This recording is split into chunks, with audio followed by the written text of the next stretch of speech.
Historias de rock a través del tiempo. Este es Rock a Domicilio, el podcast con Alberto Marchena. Hola, soy Alberto Marchena, bienvenidos a una nueva edición de Rock a Domicilio Podcast, historias de rock a través del tiempo. El episodio de hoy está dedicado a los conciertos que tanto apasionan por estos días a los fanáticos de todos los géneros de música en el mundo. Y por supuesto, en cuanto a rock and roll, ni hablemos. Bienvenidos a esta edición. Hoy mi partner va a ser Sergio Arboleda Vidal. Sergio, welcome back, my friend. ¿Cómo vamos? Bien, Marche, todo muy bien. Aquí listo, contento de estar nuevamente contigo y con los oyentes y listo aquí para conversar un ratico sobre los conciertos con mayor facturación. El episodio así se llama, los 30 conciertos de mayor facturación en la historia. Está tomado de un artículo del sitio web que se llama Ultimate Classic Rock, que hace muy buenas listas de contenidos de rock en general. Y hace poquito, en una edición en junio, sacaron una lista donde compilaban los 30 conciertos que mayor taquilla han hecho. Vamos a hacer, creo que, 2 ediciones del podcast, porque una va a ser los 30 conciertos de mayor recaudo, porque estos son los que más dinero han recaudado, y vamos a hacer uno que es los que más gente han llevado, que no necesariamente es exactamente lo mismo. Estos son los 30 conciertos, las 30 giras. La verdad es que las 30 giras, los 30 tours, más que un concierto, son las 30 giras que más dinero han recaudado en la historia. Ese debería ser el título del podcast. Las 30 giras rock que más dinero han recaudado. Por supuesto, son muchos años de historia y a lo largo de los últimos años, los conciertos han tomado una fuerza mayor que lo que incluso tenían antes. Antes los grupos giraban, pero no tanto. Y la industria de la música y en especial del rock no dependía tanto de los conciertos. Antes la mayor cantidad de ingresos de una banda provenían de la venta de discos o de CDs en su momento. Pero con el paso del tiempo, la entrada a la era digital, por supuesto los ingresos por discos vendidos y CDs y más, pues se vino al piso y los conciertos se convirtieron en la fuente de ingreso más importante para el rock and roll en general. Entonces, esta lista también vale la pena comentar algo, y es que lógicamente es difícil extrapolar en el tiempo la cantidad de dinero recaudado. Por ejemplo, una gira de YouTube como la del Joshua Tree, que está en esta lista y que inclusive abre la lista, en el año 87, que fue la que respaldó el álbum de Joshua Tree, recaudó $40 millones en total, todo el tour. Pero hoy en día eso equivaldría a unos $110 millones, más o menos, para que tengan una idea. Entonces, hay muchos tours que van a marcar un poco bajo porque fueron tours de la década de los 80, de los 90, y por supuesto las giras más recientes van a marcar un poco más alto. Lógicamente por la depreciación, la inflación y entre otras por lo costoso que se han vuelto los conciertos recientes. Así que verán muchos recientes marcando alto. Así que con esa aclaración, Sergio, dígame. No, que esa fue como la primera impresión, incluso antes de leer el artículo. Yo dije, cuando leí el título, dije, bueno, todos los conciertos van a ser de los últimos 10 años, por el alto costo de la boletería. Pero sí me sorprendió mucho ver conciertos giras del 87, de los 90, de principios de los 2000. Eso fue súper interesante. Abriendo el listado, en el número 30, Sergio, si usted me ayuda a llevar la cuenta, sería clave. Dale. En el número 30 aparece, la primera de las giras que aparece es la del Joshua Tree de U2. Recogió $40 millones. U2 hasta ese momento, hasta el Joshua Tree, era prácticamente una banda under. El álbum anterior de Unforgettable Fire solo tuvo un single exitoso llamado Praying in the Name of Love, que alcanzó el puesto 36, 37 en listas, y el segundo fue Bad, que creo que ni siquiera figuró en los listados pop, y era una banda de culto. Cuando U2 llegó a Live 8 del 85, era una banda que era de un poder gigante en el underground, y la gente pensaba, ¿será que esta banda va a estallar en grande? Porque lo que nadie se imaginaba era que un grupo que tuviera un sonido tan under pudiera lograr un disco tan comercial. Y finalmente el Joshua Tree fue una magia, porque porque lograron, a pesar de ser una banda under, tener un disco supremamente comercial y mantenerse así a lo largo del tiempo. La gira del Joshua Tree del 87, yo me acuerdo haber comprado ese disco. Y me acuerdo, el día que lo compré, lo tengo todavía en mi mente, vivía en Barranquilla y lo compré en un almacén llamado Full Music, un disco de pasta americana de una señora que traía discos. Y me acuerdo haberme comprado en una librería del Hotel del Prado de Barranquilla una revista Time donde aparecía la foto de U2 en la portada que decía The Hottest Ticket in the World, el tiquete más caliente en el mundo, y aparecía U2 en la portada. Eso presagiaba lo que este tour iba a hacer y lo que U2 se convertiría. Pues me acuerdo haber tenido esa revista perfectamente. No leí más nada de lo que había en esa revista, solamente el artículo de U2, por supuesto. 40 millones recaudó esa gira. Como les dije anteriormente, es una gira que hoy equivaldría a 110 millones de dólares. Hay que aclarar una cosa, Sergio. Esta gira tuvo una segunda parte, y es que U2 volvió a retomar el Joshua Tree y volvió a girar con ese disco. Incluso el concierto de Colombia, la primera vez que U2 estuvo en Colombia, fue la gira del aniversario del Joshua Tree. O sea que deberíamos sumarle a U2 las ventas del Joshua Tree del Tour versión 1 y de la gira del aniversario, y seguramente iba a ser uno de los que estaría por lo menos en el top 10, ¿o no? Es que recordemos que en este momento U2, este álbum, el Joshua Tree, representó la transición de U2 hacia ser una banda mundialmente reconocida, porque era hacia ser una banda muy reconocida, hacia ser una banda mundialmente reconocida. Este álbum los elevó a la estratosfera, y por eso esta gira fue tan exitosa, porque fue la primera vez que U2 comenzaba a tocar en arenas y en estadios. Antes no lo venía haciendo. A pesar de eso, fue una gira contraria a lo que veremos más adelante, a los otros álbumes de U2, a las otras giras de U2. Fue una gira con producción, digamos, minimalista, muy tranquila, con escenarios, digamos... Sí, no era el U2 del Sudopa ni nada de eso, ¿no? Nada de esa extravagancia, pero en sí fue una gira muy exitosa, con 109 shows entre abril y diciembre de este año. Recordemos que posterior a Joshua Tree, ellos sacaron el documental El Rattle and Hum. Un disco inclusive y una película. Exactamente, y mucho de ese material de ese disco viene tomado de la gira de Joshua Tree del 87. El número 29, por primera vez aparece los Rolling Stones, que van a aparecer en muchas ocasiones en este listado, y son los King of Kings de una manera u otra.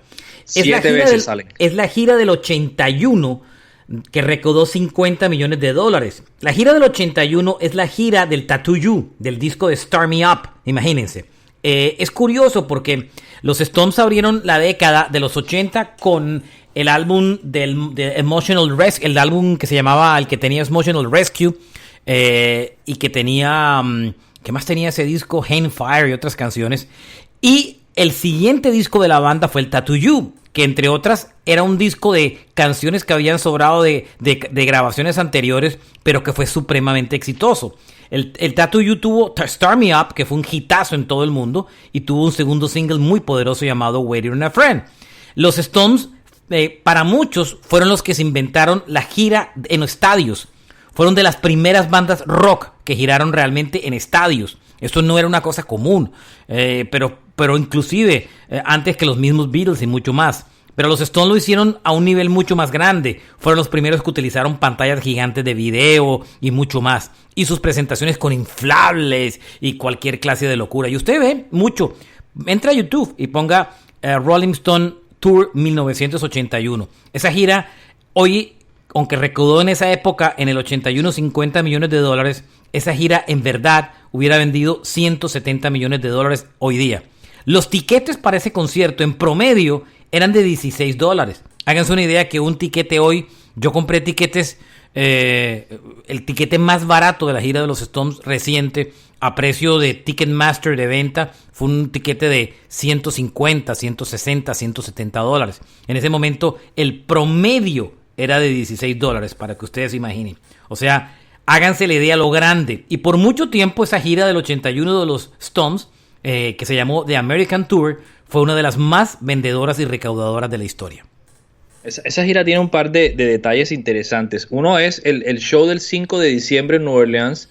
En su momento fue récord de mayor asistencia para un concierto, para un solo concierto indoor, bajo techo, con 87.500 personas, y fue un récord que duró casi por 33 años de vigencia. Segundo, recuerdo que esa gira, digamos, Mick Jagger, ellos venían de girar mucho y Mick Jagger no estaba muy convencido de salir a girar, porque en ese momento Richards estaba teniendo mucha dificultad con el tema de alcohol y drogas. Y muy poco antes de salir a esa gira, Richards es cuando se recupera y logra convencer a Mick Jagger de salir de gira. Y esa gira se caracterizó por eso, por muy poco desorden, por llamarlo de alguna manera, o muy poca rumba en el backstage. Y eso les permitió a ellos estar concentrados en la gira y presentar un show bien interesante al público. Y eso se notó, digamos, eso se nota en el escenario. Y también hay una primera vez de esta gira, es... Rolling Stones vendieron publicidad en la boleta, en el tiquete de la boleta, a una perfumería de Jovan Musk. Jovan Musk pagó $1 millón para poner su nombre en la boleta de las boletas para la entrada a esa gira de los Rolling Stones. Cuando eran físicos. Y eso es la primera vez que se hacía hasta ese momento, digamos. En el 28 de la lista de las giras más exitosas del rock de la historia está Tina Turner. Tina Turner es una cantante de rock, por si alguien tenía duda. Esa gira se llamó Breaking Every Rule World Tour. Era el disco de Tina Turner siguiente al álbum de Private Dancer. Recuerden que Tina fue muy famosa en la década de los 70 con su esposo Ike Turner. Después cayó, después que dejó a su esposo y comenzó unos años difíciles para ella. Y se reinventó cuando firmó con Capitol con el álbum Private Dancer, el de What Love Got to Do With It y mucho más. Y el siguiente disco, el Breaking Every Rule, ya tenía a Tina Turner convertida en una estrella. Hay algo clarísimo de Tina Turner y que fue una de las mujeres más famosas en vivo. Si uno recuerda tour femenino antes de los Taylor Swift y toda esta historia, las giras de Tina Turner eran tan o más grandes que sus discos. Era una mujer famosísima por sus conciertos y sus conciertos eran masivos y no solo en Estados Unidos. Tina se preocupó siempre por girar en todo el mundo. Eso hizo que su base de fans fuera muy grande en Europa, por ejemplo. La gira del Breaking Every Rule fue del 87 y del 88. Fue el disco siguiente a Private Dancer, como les dijo. Se movió por 13 ciudades diferentes.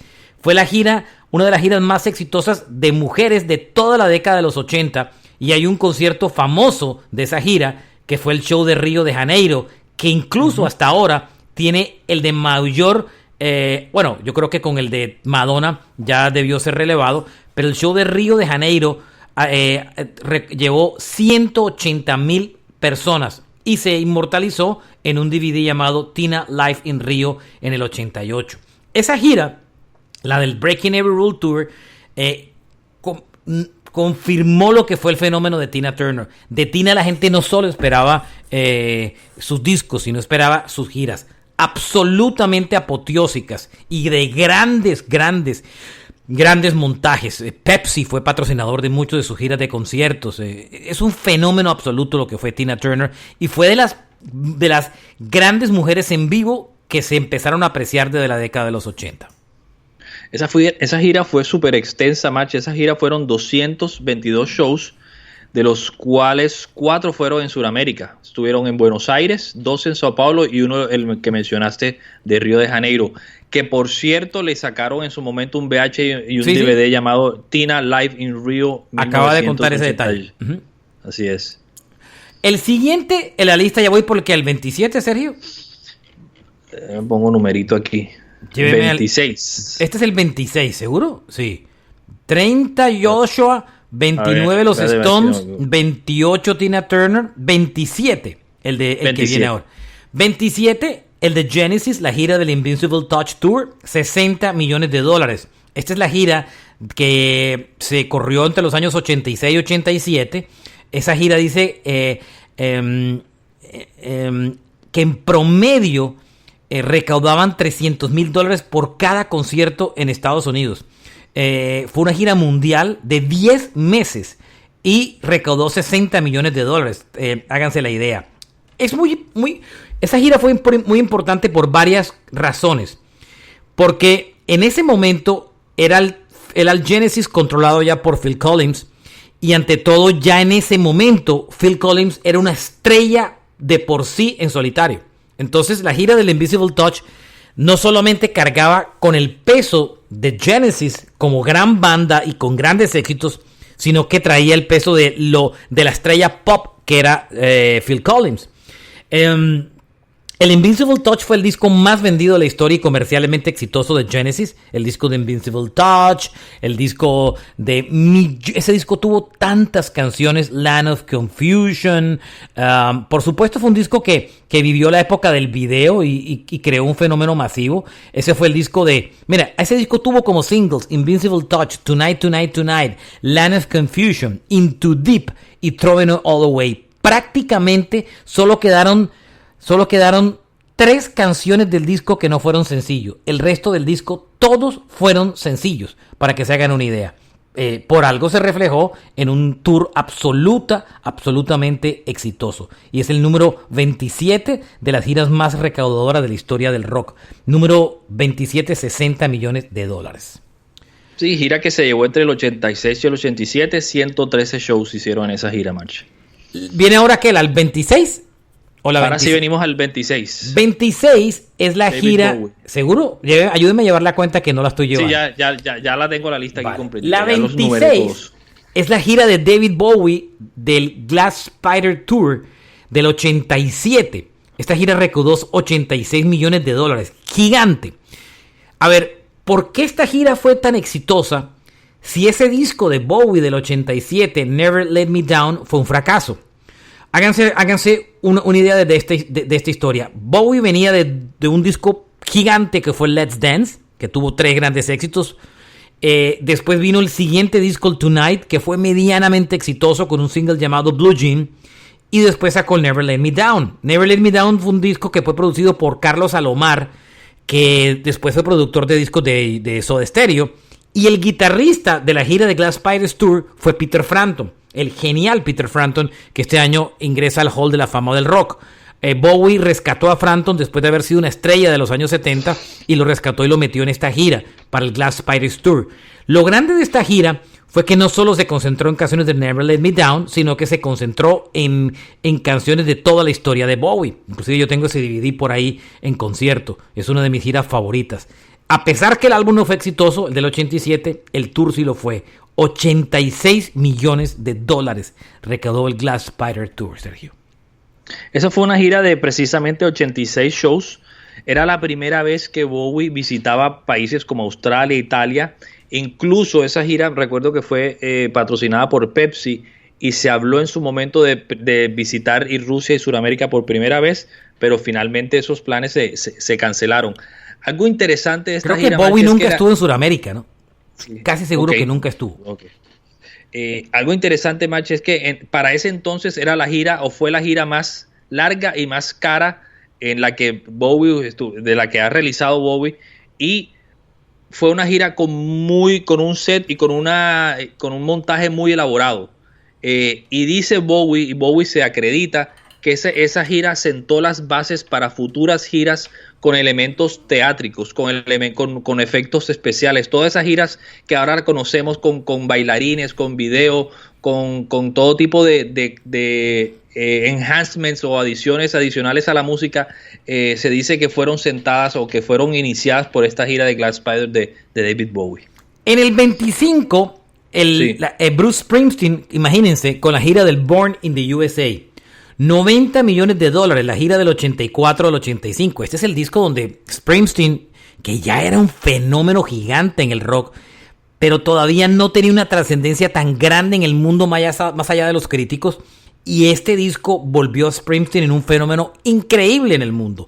La gira del Born in the USA, $90 millones. Entre las cosas curiosas de esa gira es que el grupo que acompaña a Springsteen, que es la E Street Band, tenía como guitarrista un genio que se llama Steve Van Zandt, que es actor, entre otras cosas también.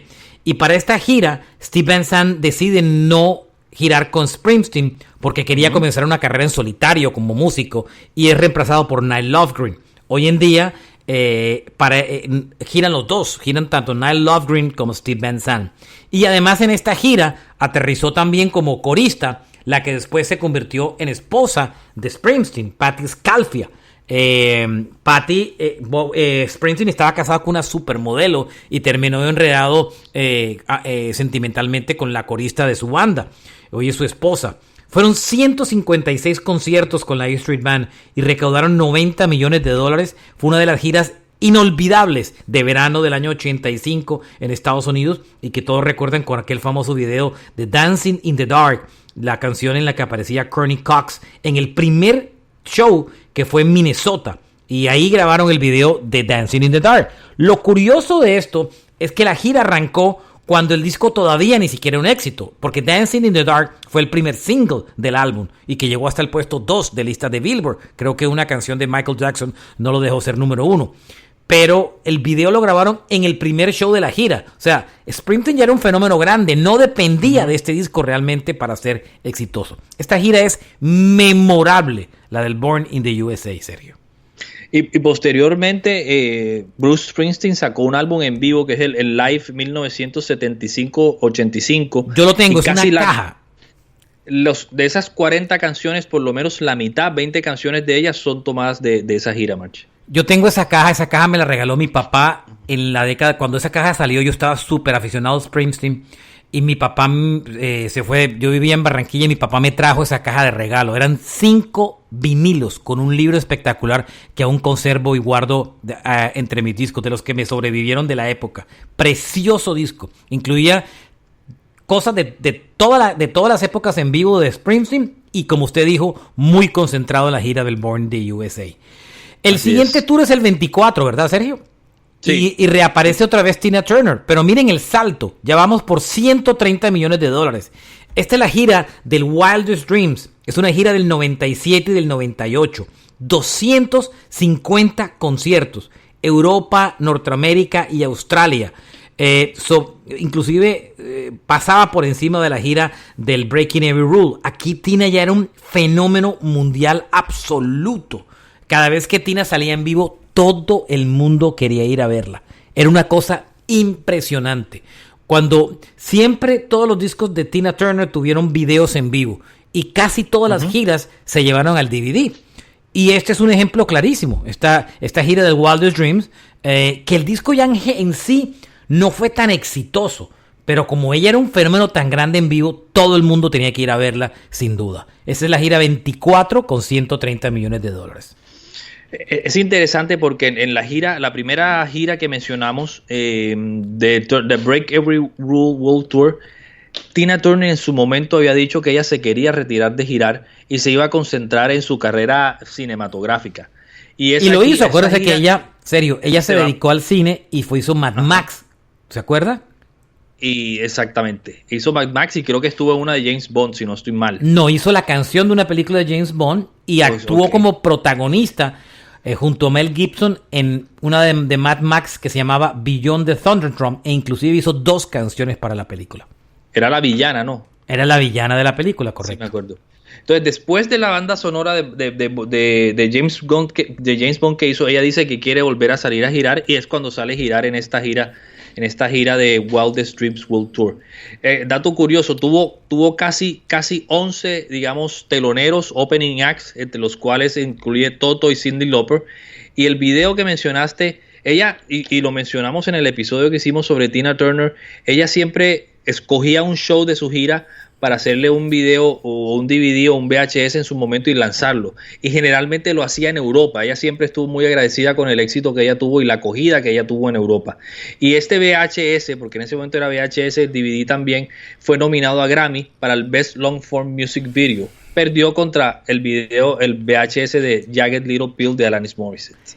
La gira número 23. Esto está clarísimo que va para 2 episodios porque vamos en el minuto 25 en la mitad del podcast y apenas vamos por el 23. En el 23, pero es que es sabroso comentarlos, esa es la gracia, sí, no leer la lista, total. Pues la verdad.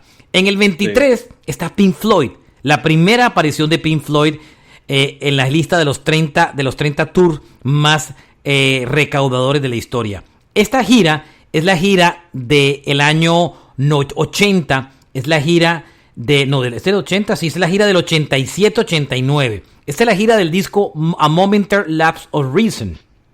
Los ubico en el tiempo. $135 millones. Este fue el primer disco de Pink Floyd sin Roger Waters. Cuando Waters abandona la banda, Gilmour se queda con el nombre y Waters pensaba que no iba a ser exitoso, que eso no iba a dar, que no iba a funcionar, y se equivocó. Fue exitoso tanto discográficamente como exitoso en las giras. Ahí se llenó de plata Gilmour. Momentary Reason del 86 tuvo sencillos grandes como Learn to Fly y On the Turn It Away. Y por supuesto, la gira fue muy avant-garde, muy lanzada. Y entre otras, fue una gira que llegó a la Unión Soviética, a Noruega, a España y a Nueva Zelanda. Uno de los grandes tours de la historia, y no es la única aparición de Pink Floyd en este listado. Ese fue el primer disco, o sea, fueron sin Waters, ¿no? ¿Cierto? Fueron 198 shows y tuvo como dos tramos, digamos. Tuvo un tramo que fue entre septiembre del 87 y agosto del 88, pues pararon por un tiempo y después el segundo tramo fue entre mayo y julio del 89. Lo que pasó, Marche, es que como ellos venían sin girar desde el 81 y venían ya en ese momento teniendo ya dificultades con Roger Waters, cuando ellos lanzaron la gira como Pink Floyd, y Roger Waters amenazó con acciones legales tratando de evitar que ellos giraran bajo el nombre de Pink Floyd, lo cual obviamente no lo logró. Pero era la primera vez que ellos giraban sin Roger Waters y digamos tenían como mucha rencilla entre ellos en ese momento. El siguiente tour de la lista es el 22, ¿cierto, Sergio? Sí, correcto. Es la gira reaparece YouTube, el primero que repite, con el Zoo TV Tour. $151 millones. Esta es la gira del álbum Suropa. Eso fue una trilogía de 3 discos importantes fueron. Ok, sí. Sí, porque lo que pasa es que ellos arrancaron girando como soporte a Acton Baby, y durante esta gira ellos graban el Suropa y lanzan Suropa y siguen derecho. Es que eso fue una trilogía que fue Acton Baby, el Suropa y el Pop. El Zoo TV, digamos que recoge pedazos del Acton Baby y pedazos del Suropa. Está como en la mitad de ambos. Alimenta de ambos discos, la verdad. Pararon de girar, grabaron el Suropa y siguieron girando. Claro. Inclusive se dice que Suropa muchos consideraban que estaba hecho como un poquito como colcha de retazo del mismo Acton Baby. Ese tour fue impresionante. Inclusive parte del stage de esta gira está en el Rock and Roll Hall of Fame en Cleveland. En el techo aparece las famosas pantallas de video, los personajes alter ego que utilizó Bono.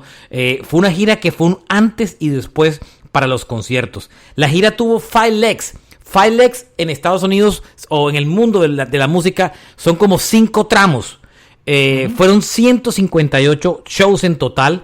Recaudaron $151 millones y fue la gira más recaudadora en Estados Unidos en el año de 1992. Hay un DVD que yo tengo por aquí todavía, muy lindo, porque YouTube hizo una cosa que hizo muy bien, fue que hacía unos DVDs espectaculares de su gira. Yo lo tuve en VHS, este DVD, este tour, y después, cuando estaba en Universal, trabajaba por Universal, reedité para Latinoamérica la versión en DVD. Y ahí guardo esa versión, la de VHS, por supuesto, ya me deshice de ella y me quedé con la de DVD, que está preciosa, muy bonita, muy armada y con una cantidad de extras que no tenía ni siquiera la versión del VHS. Gran tour, uno de los grandes tours, sobre todo por lo que tecnológicamente aportó.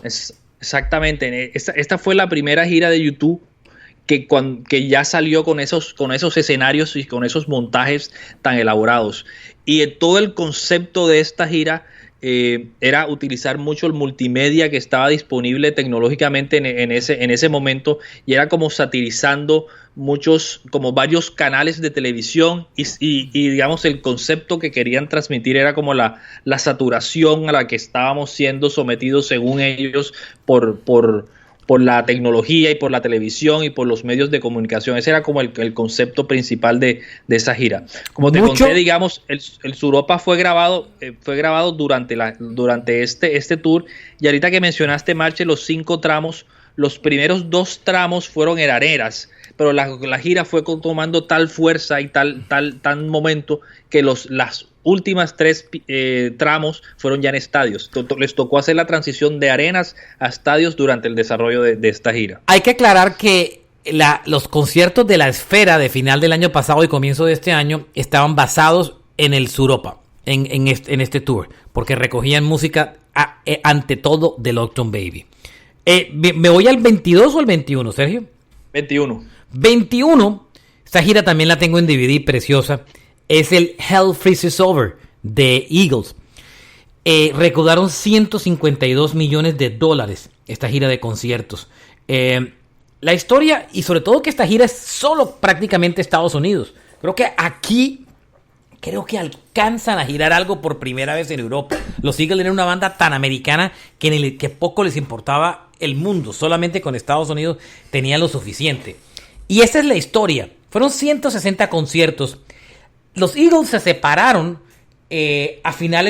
a comienzo de la década de los 80. Una pelea entre Glenn Frey y Don Felder, que es el guitarrista de la banda que compuso el solo de Hotel California. Se agarraron en el backstage de un concierto porque Glenn Frey le había pedido a la banda que tocaran en un show de un senador que él apoyaba. Felder le sabía mierda la historia y hizo un comentario feo al senador y se agarraron en el backstage, y ese día se acabó el grupo y no volvieron a girar.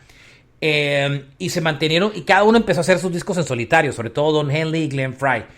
Y siempre le preguntaban a Henley, que fue muy exitoso, que cuándo se iban a volver a reunir, y dijo, when hell freezes over, cuando el infierno se congele. Y lógicamente, como pasó con el caso de Axl Rose para el Not Even Lifetime Tour, en la gira, cuando fueron a lanzar esta gira, le pusieron Hell Freezes Over. La gira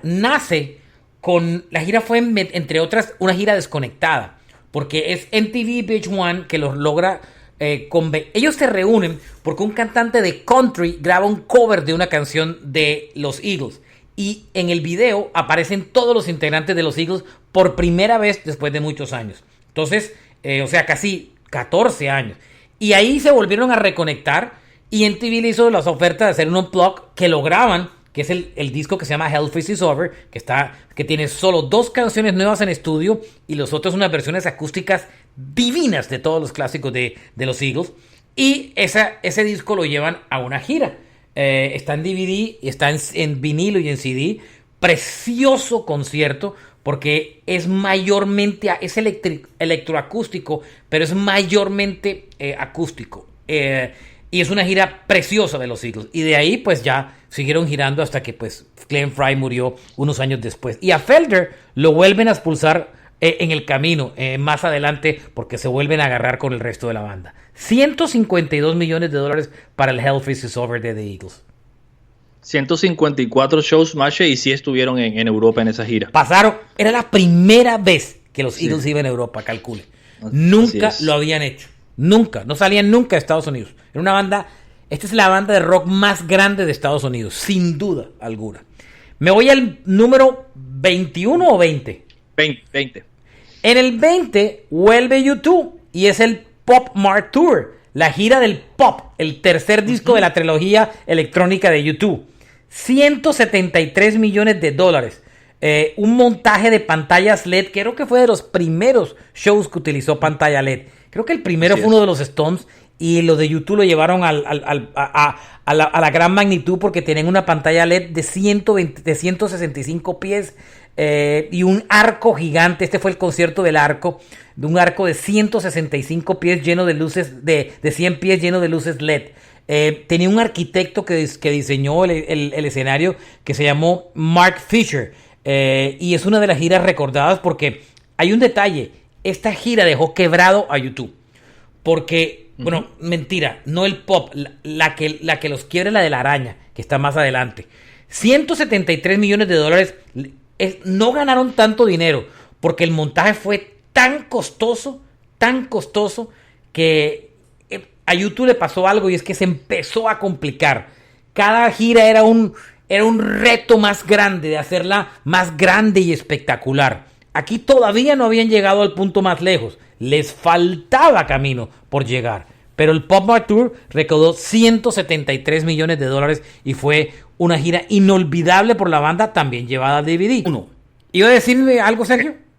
Efectivamente, Marche, como comentaste, digamos, la gira recaudó $173 millones y aunque no quebró a la banda, sí fue una gira que no fue tan rentable. Tuvieron muchas dificultades con la logística del complejo escenario que tenían con la pantalla LED y tenían 3 escenarios, Marche. Ellos tenían 3 escenarios porque necesitaban mucho tiempo de montaje y desmontaje entre cada concierto. Fueron 5 tramos de 93 shows en total y fue la primera vez que U2 venía a Sudamérica, a Sudáfrica y a Israel. En esta gira, Marche, estuvieron en Río de Janeiro, 2 shows en Sao Paulo, 3 shows en Buenos Aires y un show en Santiago de Chile. El siguiente tour que viene es el número 20 ya, Sergio, o 21. 19, ok.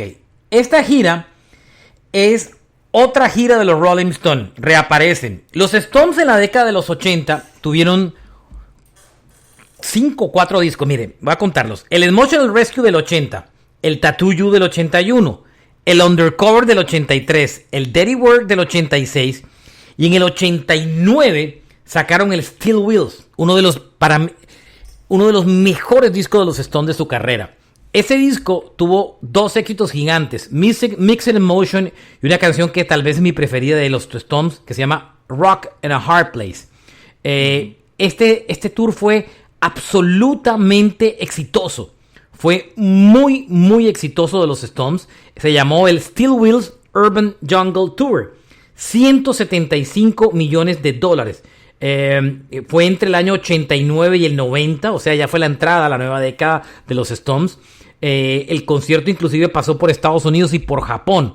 Fueron 115 conciertos, $175 millones.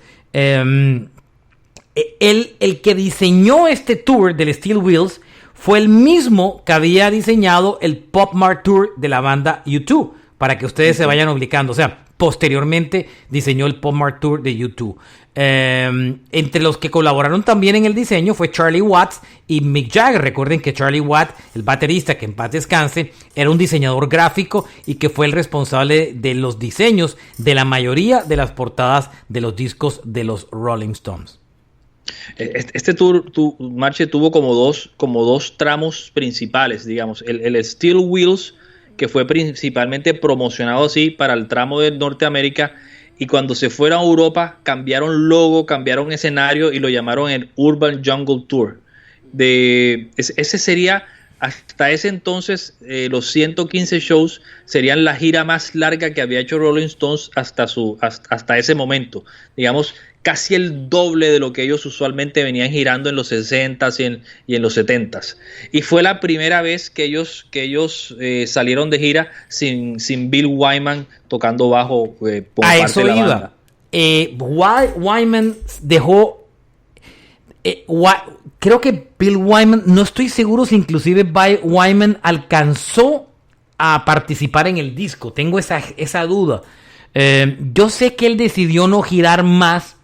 Uh-huh. Y había una leyenda urbana que decía que Bill Wyman no había girado porque le tenía miedo a los aviones y sufría en cada uno de los conciertos. Bill Wyman alcanza a tocar en el disco, pero no participa en la gira. Él para la gira, esa gira la llevaron después a un disco en vivo. Los Stones tienen la costumbre que cada vez que giran sacan un disco después. Así lo hicieron en la década de los 80, 90 y en el nuevo siglo.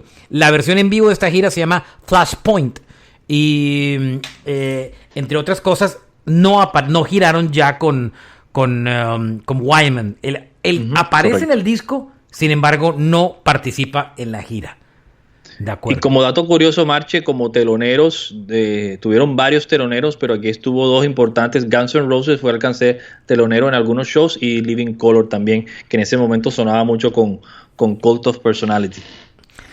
El siguiente tour es el 18 y es Springsteen, que regresa otra vez con el Magic Tour del 2007 y 2008. Esta gira recaudó $235 millones. Este era un Springsteen diferente.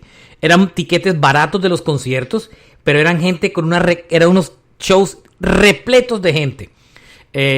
Springsteen, después, con el paso del tiempo, se volvió, después de ser el ídolo del pueblo, se volvió el burgués más grande de todos y explotó a sus fanáticos durante su última gira de conciertos. En esta época, los tours de Springsteen eran famosos por lo largo de los shows y por los asequibles de sus boletas.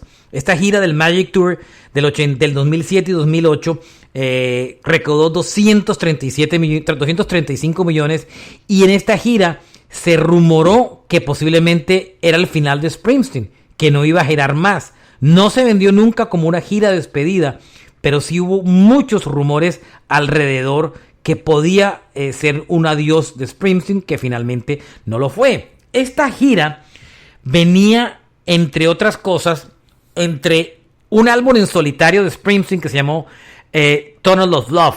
Cuando Springsteen graba el disco de Born in the USA, lo hace con la E Street Band. Cuando viene el siguiente disco, que es el álbum de Tunnel of Love, que fue muy exitoso y gran disco, lo hace solo, sin la E Street Band, entre otras cosas. Y después vuelve a grabar otros. Es una época en la que él hacía cosas con la E Street Band y no. Y muchas veces los discos los hacía solos, con ciertos músicos de la E Street Band y otros con toda la banda completa. Entonces, este tour estuvo como en la mitad. No, mentira, falso. Quiero aclarar algo. A ver, aquí me escaché. Este tour es del 2007 y 2008.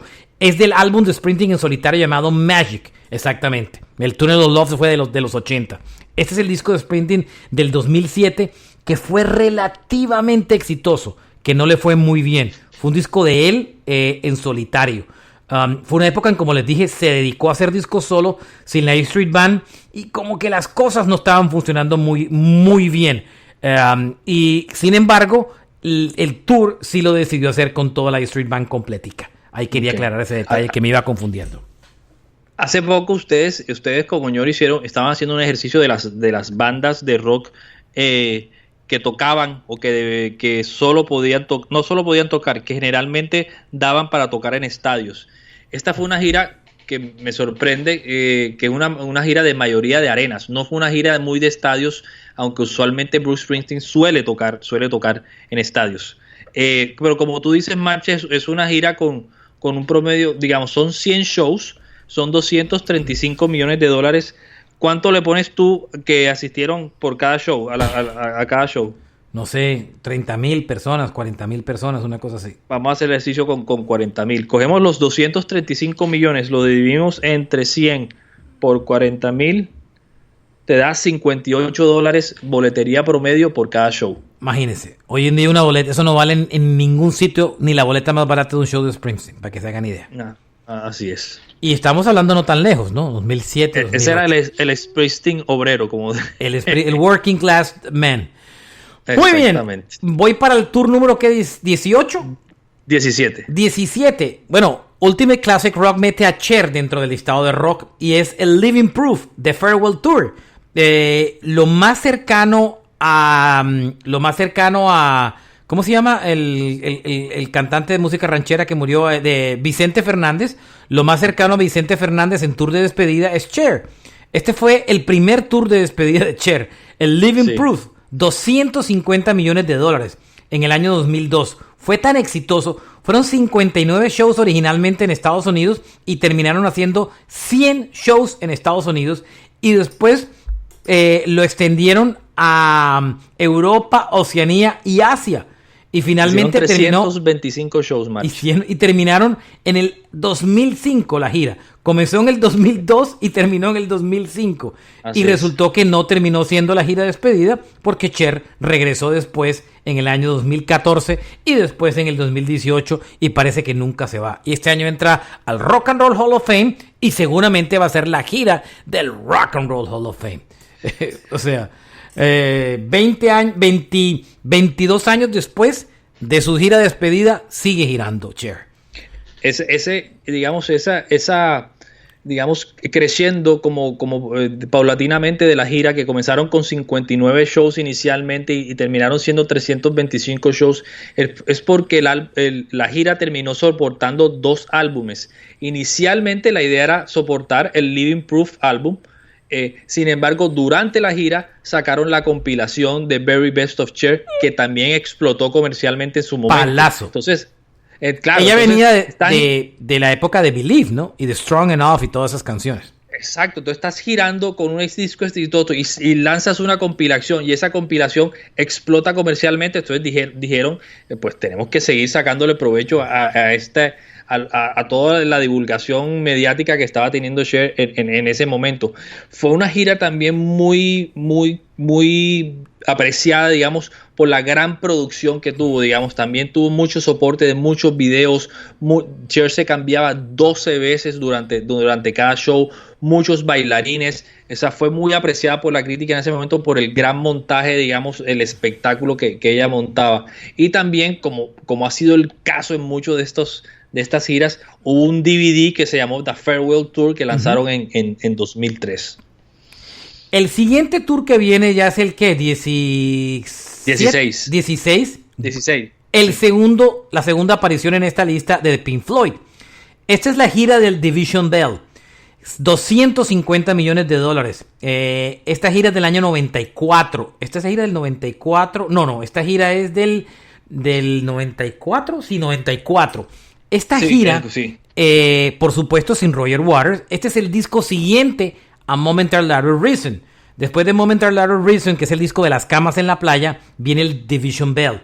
El bajo en esta gira no lo tocaba Waters, por supuesto, lo tocaba Guy Pratt, que es el que tocó el bajo, inclusive en la gira anterior. El diseño del tour se lo encargan a Mark Fisher.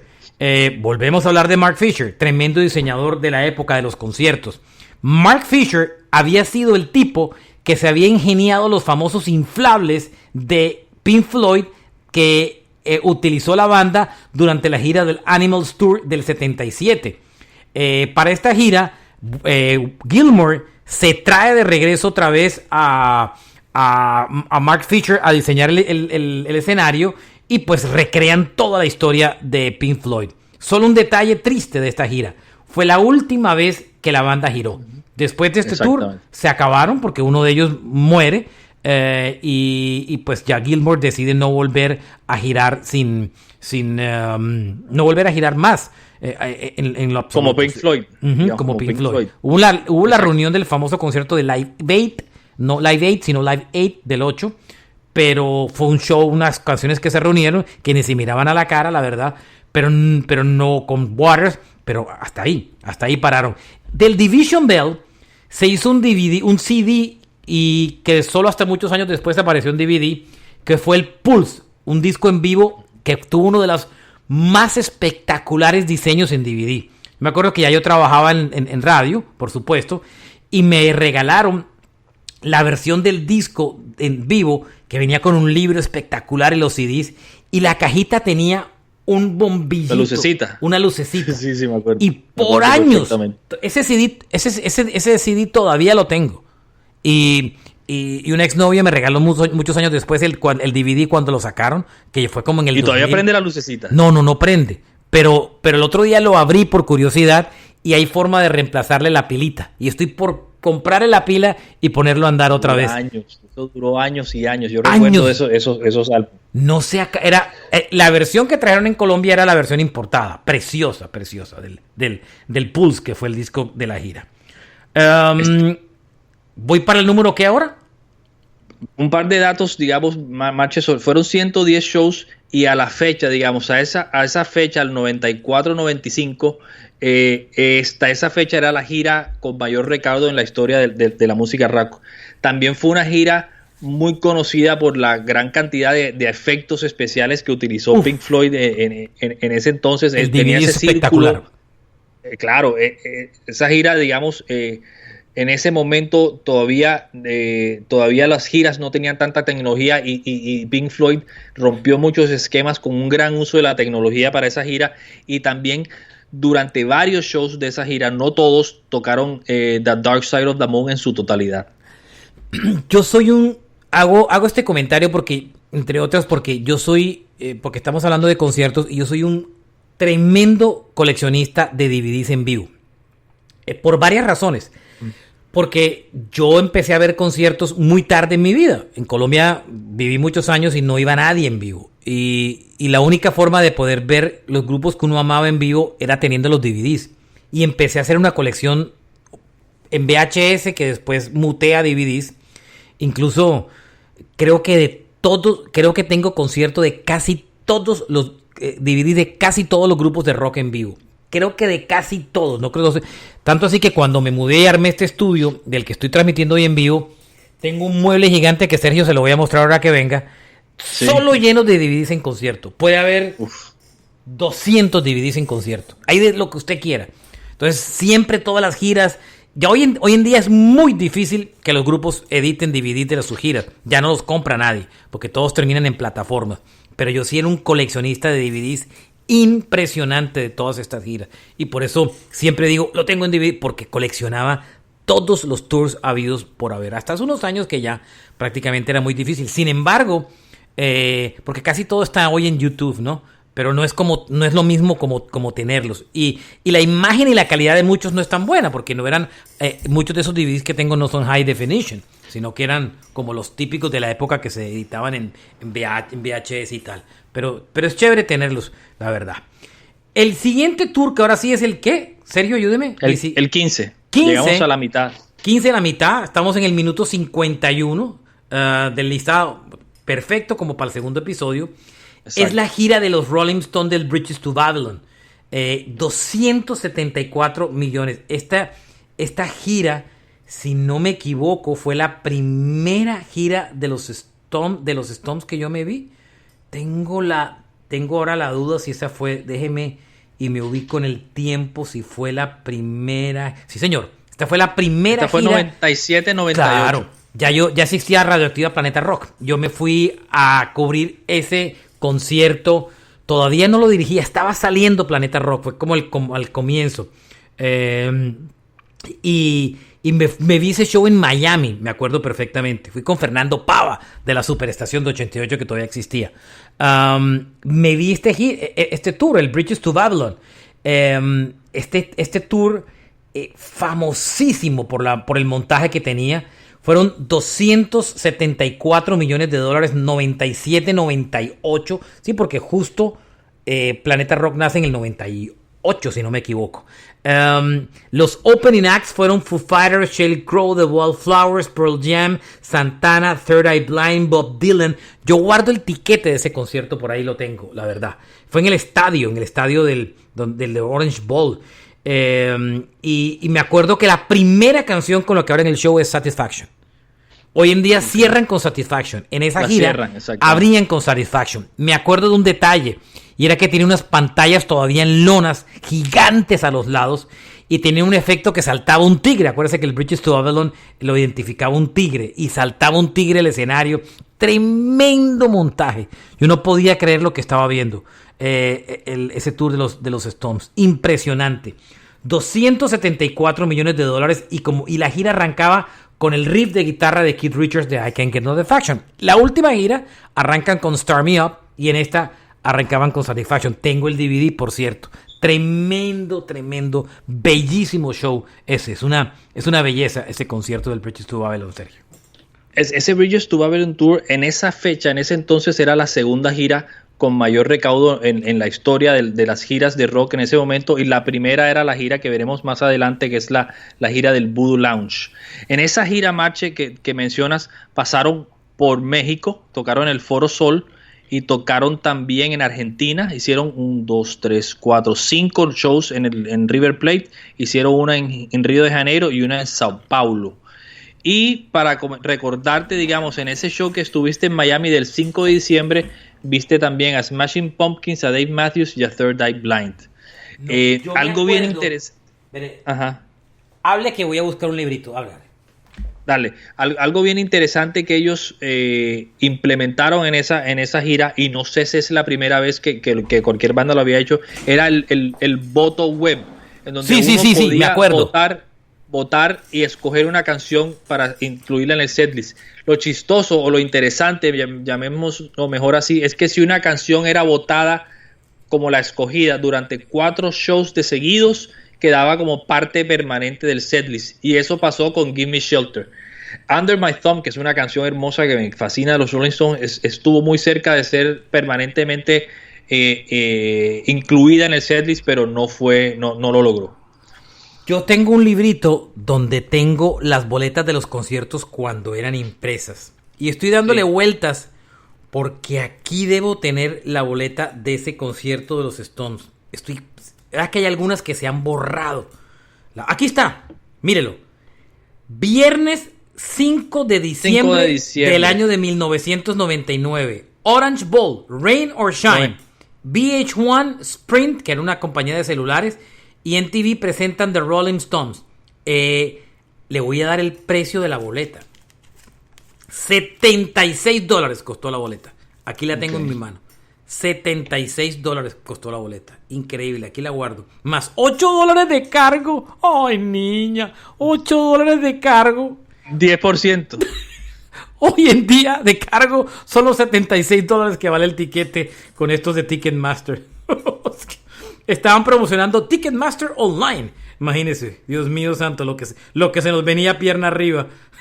Imagínate tú. Aquí guardo el, imagínense, todavía aclaraban no cámaras o recorders.